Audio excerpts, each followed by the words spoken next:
Você está prestes a mergulhar em uma jornada que revela como muitas das tecnologias que hoje consideramos inovadoras já existiam há décadas, mas ficaram trancadas numa gaveta até ser conveniente liberá-las. Prepare-se para descobrir como a janela de atraso civil manipula o nosso presente e retarda o nosso futuro de forma quase invisível. Imagine um mundo onde o futuro já chegou, mas você ainda está preso ao passado. Esse é o cenário em que vivemos, muitas vezes sem perceber. A janela de atraso civil é o intervalo, que pode durar anos ou mesmo décadas, entre o momento em que uma tecnologia revolucionária é desenvolvida em laboratórios secretos, centros de pesquisa militar ou departamentos de inovação de grandes corporações e o momento em que ela finalmente chega às mãos do público. Para entender a dimensão desse fenômeno, é preciso voltar aos primórdios da era digital. A internet, por exemplo, foi idealizada no final dos anos 1950 e começou a ganhar forma como projeto oficialmente chamado ARPANET, em 1969, nos Estados Unidos. No entanto, esse sistema de comunicação entre computadores permaneceu restrito a contratos militares, universidades escolhidas e algumas agências governamentais até meados da década de 1990. Durante 25 anos, a infraestrutura que formaria a base da nossa vida conectada foi usada para desenvolvimento de projetos de defesa e espionagem. Somente quando passou a interessar a empresas de telecomunicações, bancos de dados e gigantes do comércio eletrônico é que a internet se popularizou.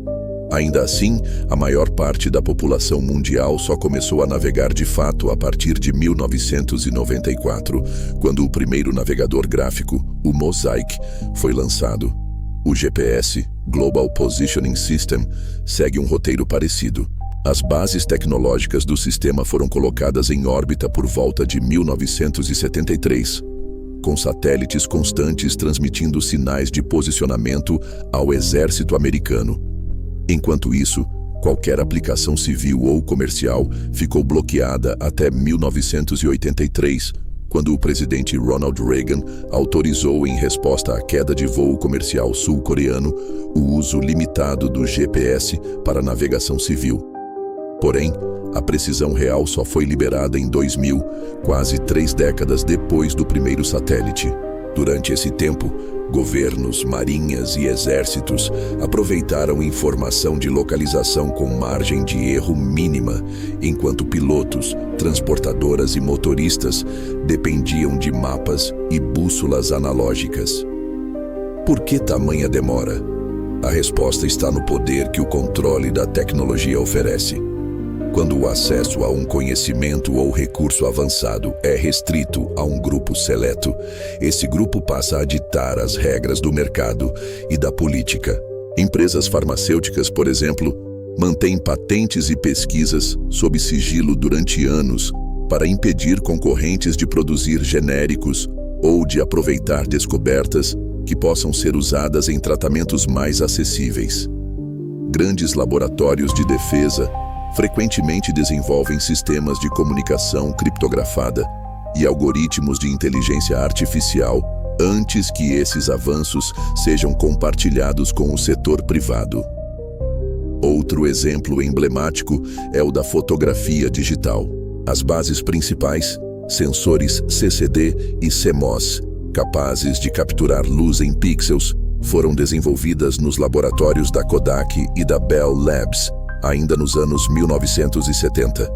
Mesmo assim, os primeiros aparelhos comerciais só chegaram às prateleiras no início dos anos 1990, quando o custo de produção reduziu o suficiente para que houvesse demanda de consumidores. Entre a invenção e a popularização, mais de 20 anos se passaram. Nesse intervalo, bancos de imagens digitais circulavam em instalações governamentais, estações meteorológicas e projetos de mapeamento territorial.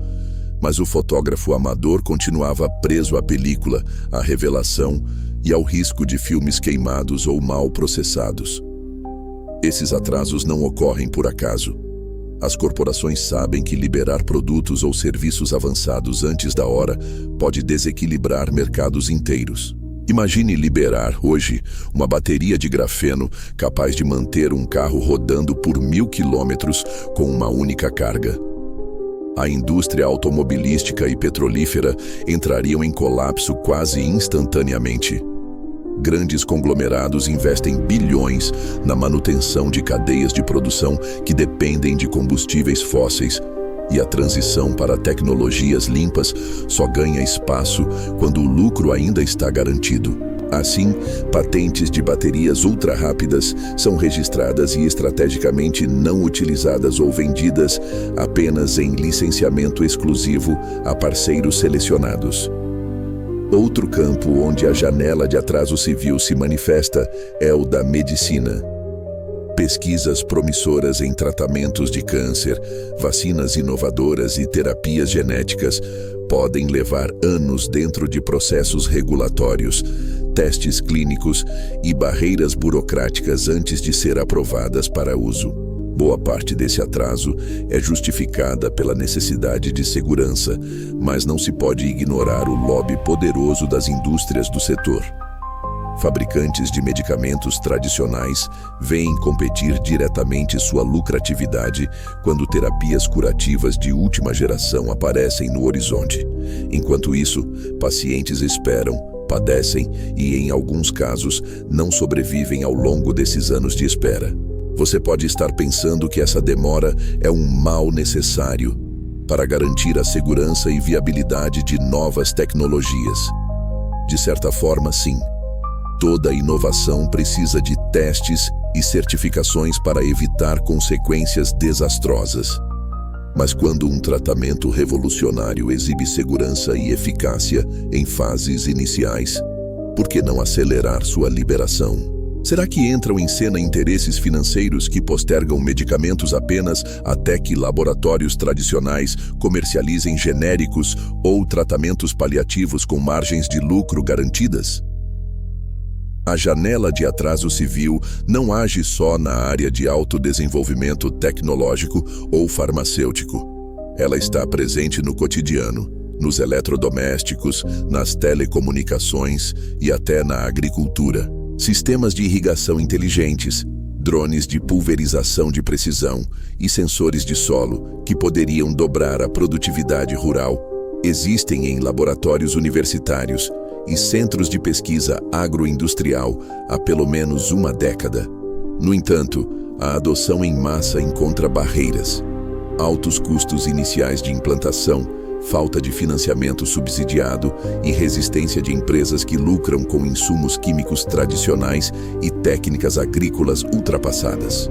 O setor só começa a migrar para práticas mais eficientes quando subsidiam grandes produtores e formam consórcios para diluir o risco. Enquanto isso, pequenos agricultores mal conseguem acesso a crédito para comprar máquinas básicas. Se a tecnologia constrói, o acesso retarda. A própria evolução dos smartphones serve de case de estudo.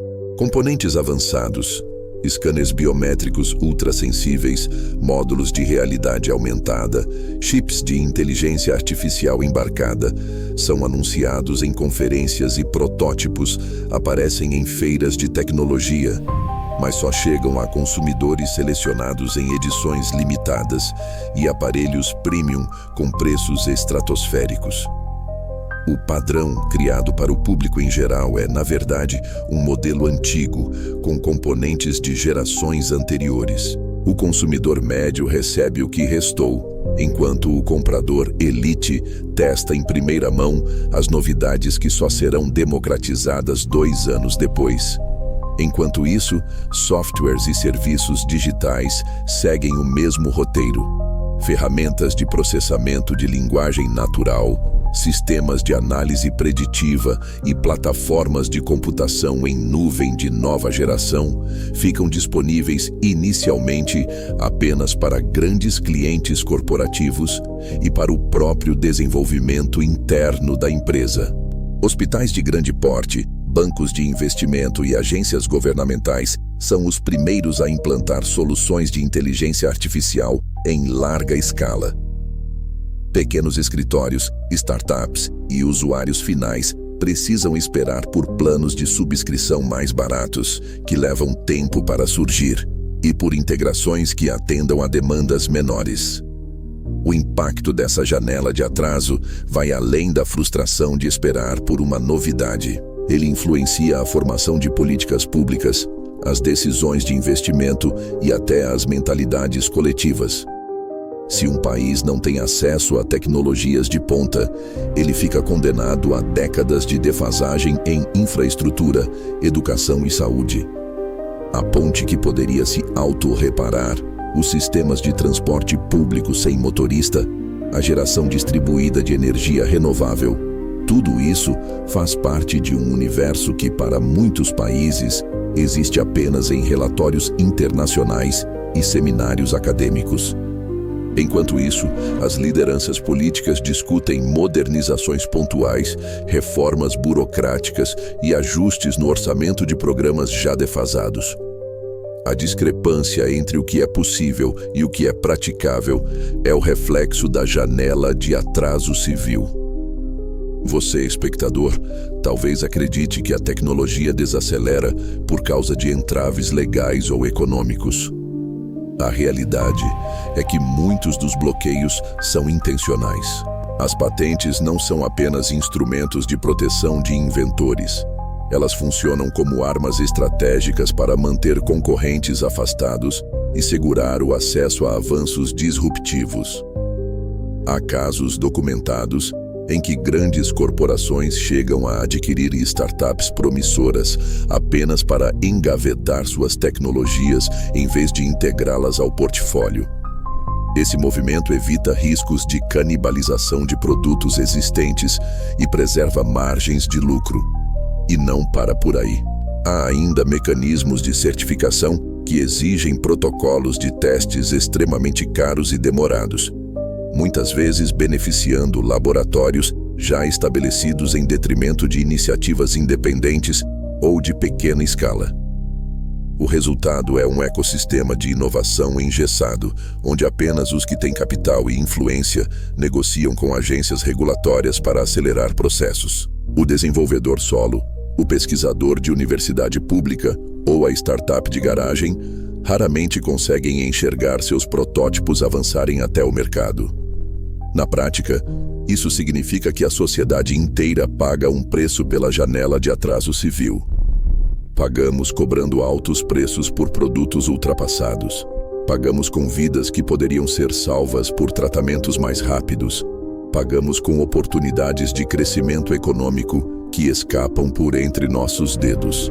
Cada instante a mais de espera é um retrocesso na qualidade de vida e na competitividade global. Então, como romper esse ciclo? A primeira atitude é questionar a origem das inovações que nos chegam. Pesquise quem financia os projetos, quem detém as patentes e quais grupos de interesse estão envolvidos no lobby regulatório. Cobrar transparência das corporações, apoiar leis que limitem o prazo de sigilo de patentes e incentivar mecanismos de licenciamento aberto são passos essenciais. Universidades e centros de pesquisa devem ser valorizados como polos de inovação com acesso público, e não apenas como laboratórios de testes para grandes empresas. Governos precisam alinhar incentivos, oferecer benefícios fiscais para tecnologias que comprovadamente reduzem o consumo de recursos naturais, aumentam a eficiência energética ou têm potencial de impacto social positivo. Políticas de compras públicas que priorizem inovações locais e não apenas fornecedoras tradicionais podem reduzir o tempo de aprovação e implementação de soluções revolucionárias. Na esfera individual, é possível apoiar movimentos de tecnologia aberta, participar de comunidades de código livre e compartilhar informações sobre descobertas que ficam restritas ao círculo de elites. A internet do conhecimento é nosso maior aliado para pressionar por liberação de dados, por democratização de patentes e por desenvolvimento colaborativo. A janela de atraso civil é um mecanismo poderoso, mas não é invencível. A história mostra que mudanças surgem quando há união entre consumidores, pesquisadores e legisladores. A descoberta da penicilina, as leis antimonopólio das décadas de 1970, a abertura de protocolos da internet. Tudo isso aconteceu quando a pressão pública e política alcançou um ponto crítico. Então, fica a pergunta: você vai continuar aceitando que o futuro seja só para alguns? Ou vai fazer parte de quem exige que as portas da inovação se abram para todos? O relógio não espera. Cada segundo de atraso prolonga um mundo de desigualdades e limitações desnecessárias. O futuro existe hoje, mas cabe a nós aceitarmos ou rejeitarmos as condições impostas pela janela de atraso civil. E então, você está pronto para exigir que o presente se alinhe com o que já é possível? O tempo do amanhã pode ser hoje. Basta deixarmos de aceitar que nos empurrem sempre para trás. E para resumir o que seria a janela de atraso civil, pense da seguinte maneira: provavelmente, na data de hoje, já exista uma tecnologia que você verá daqui a 20 ou 30 anos. E essa tecnologia já está sendo usada por alguns membros da elite e alguns governos. Gostou desse conteúdo? Não se esqueça de seguir o canal. Até a próxima!